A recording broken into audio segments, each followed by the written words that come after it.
ang ating chicken arroz caldo kapag malamig ang panahon. Ayan, ang luto ni Mama. Yan, meron tayo 1 kilong chicken at ang ilalagay ko dito ay yung malagkit na bigas at saka yung hahaluan ko rin siya ng bigas. And paghahaluin ko na isang gatang. And ito yung bigas natin. At ito yung malagkit rice. Ayan. At ayun, meron tayong bawang, sibuyas, luya.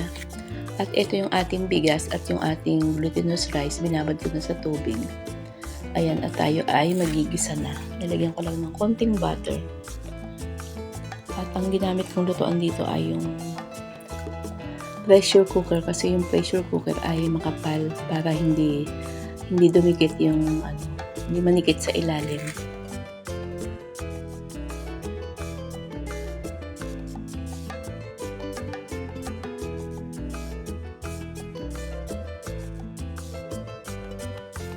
At lalagyan ko din pala ng atsuete powder para may konting kulay yung ating arroz caldo. Ayan, sinasama ko na siya sa gisa para mas madali siyang matunaw.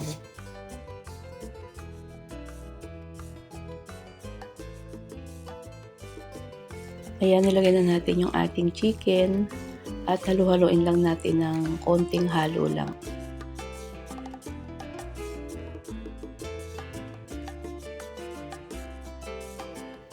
Ayan, lalagyan ko na ng asin at saka ng patis.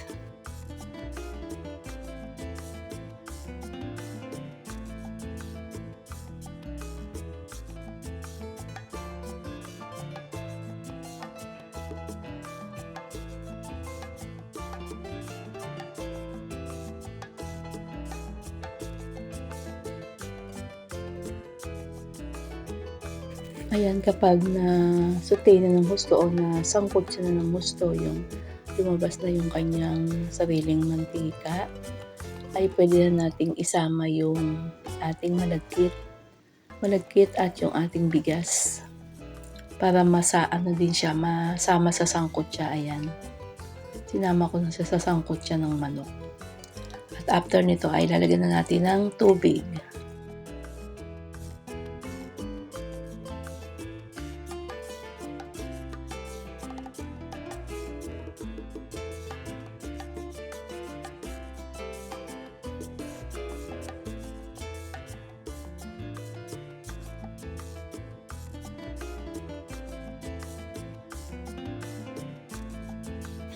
Ayan, tinakpan ko ulit para mas mabilis siyang kumulo o mas mabilis siyang maluto.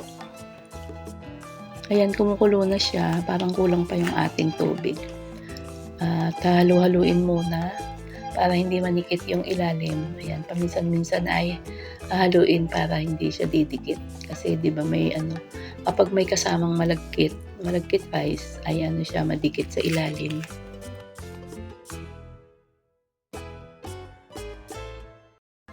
Ayan, dadagdagan ko pa siya ng tubig. Mga pupunuin natin.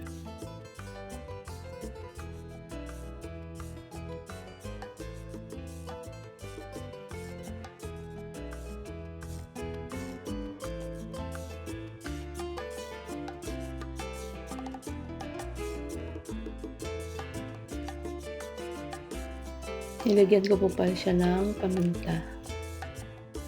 Ayan, luto na po ang ating arroz caldo. Ayan, napakasarap kainin ng arroz caldo kapag rainy season. O, di ba? Ayan, luto na. Pwede na po tayong kumain.